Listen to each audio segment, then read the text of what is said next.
Hello guys, itatry naman natin ngayon ang nagtitrending na bell pepper may Cheetos with siyempre ang ating cream cheese. So ngayon ang nalagyan na natin ito ng cream cheese para matikman natin kung totoo nga ba talaga yung nagtitrending na masarap ang bell pepper with Cheetos. So ngayon guys, lalagyan na natin siya ng Cheetos. Lalagyan lang natin sa gitna. So ayan guys, kung makikita nyo, nilalagyan ko na siya ng Cheetos. So damihan natin para mas masarap. And dadagdagan din natin siya ulit ng cream cheese.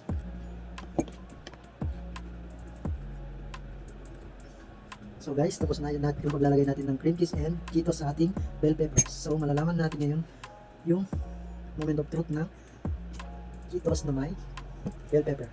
Titikman na natin ngayon guys.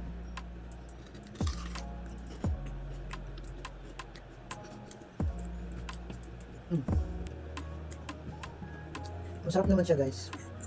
Depende sa panglasa nyo. Shoutout nga pala sa Isay. Pwede na ba to?